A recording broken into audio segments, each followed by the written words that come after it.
सुरुवातीलाच एक आत्ताची मोठी बातमी समोर येते। दिल्लीतल्या बैठकीनंतर सत्ता स्थापनेच्या घडामोडी वेगाने घडतायत असं वाटत होतं, मात्र आता मुंबईतल्या महायुतीच्या बैठकीमध्ये खोडा पडलाय, कारण बैठकच रद्द झाली आहे। एकनाथ शिंदे त्यांच्या मूळ गावी गेलेत, त्यामुळे बैठक पुढे ढकलल्याची माहिती आहे। 2 दिवसानंतर अमित शहा महायुतीच्या नेत्यांशी फोनवरून संवाद साधणार आहे। त्या फोन नंतर महायुतीची एकत्रित बैठक ही मुंबईत होणार आहे। या बैठकीत मंत्रिपद ठरवली जाण्याची ही शक्यता आहे।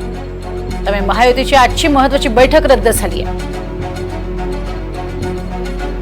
आणि याबाबत अधिक माहिती घेणार आहोत। दिल्लीतून आमचे प्रतिनिधी रामराजे शिंदे आपल्या सोबत आहेत, तर साताऱ्यातनं सुजित आंबेकर हे देखील आपल्या सोबत आहेत। सगळ्यात आधी रामराजे यांच्याकडे जातीये। राम, एकीकडे सगळं काही अलबेल आणि आता बैठक सुरळीतपणे होणार असं म्हटलं जात असतानाच अचानक ही बैठक रद्द करण्याची वेळ आलेली आहे।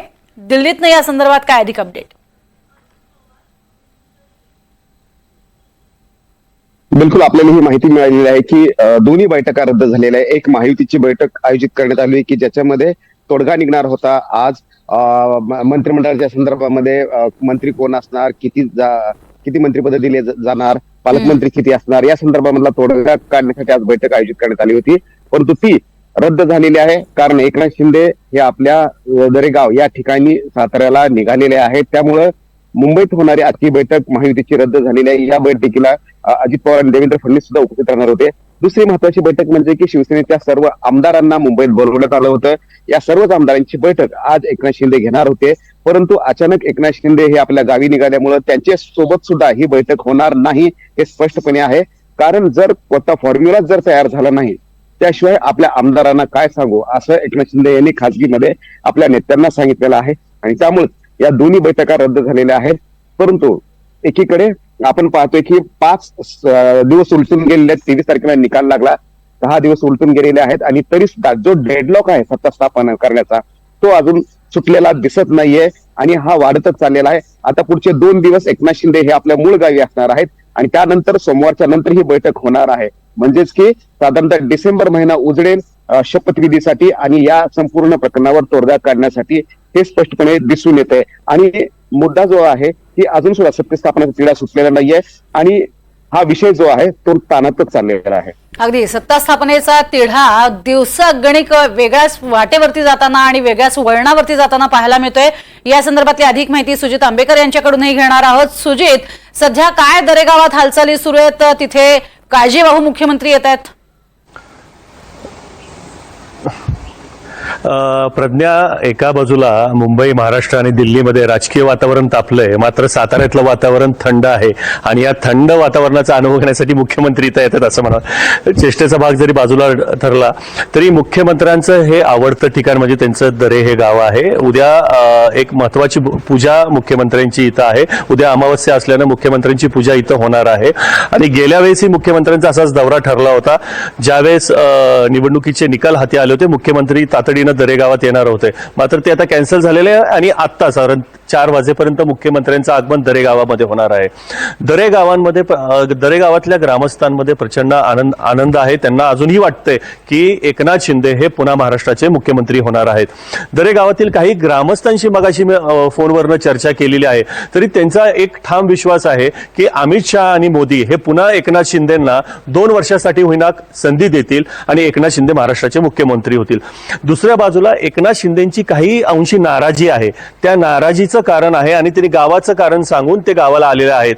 त्यामुळे त्यांची जी काही मागणी आहे, ठोस मागणी, मंत्रिमंडळातली खाती असतील, उपमुख्यमंत्रीपद कुणाला द्यायचं असेल किंवा केंद्रामधली काही मंत्रिपदं असतील, या सगळ्याच्या अनुषंगानं एक प्रेशर आणि पॉलिटिकल टॅक्टिक्स ज्याला म्हणतो ते एकनाथ शिंदे परिपूर्णपणे आपली वापरत आहेत।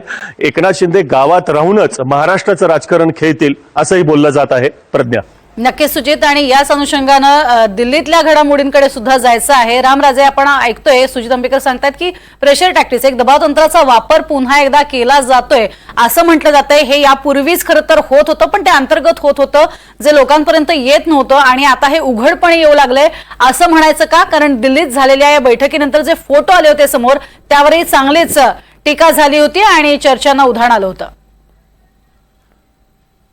बिलकुल, फोटोमधून तर नाराजी स्पष्टपणे दिसून येत होती आणि तरी सुद्धा अमित शहा यांच्या सोबत 2.5 तास चर्चा झाल्यानंतर पण डेडलॉक हा सुटलेला नाही। यावरूनच दिसतंय की सर्व काही आलबेल दिसत नाहीये, परंतु लवकरात लवकर यावर तोडगा काढावा लागणार आहे आणि त्यासाठी पुन्हा मध्यस्थी अमित शहा यांनाच करावी लागणार आहे. जी महत्वाची खाती आहेत, आपल्याला आता आणखी माहिती मिळाली की ऊर्जा खातं सुद्धा एकनाथ शिंदे यांनी मागितलेलं आहे.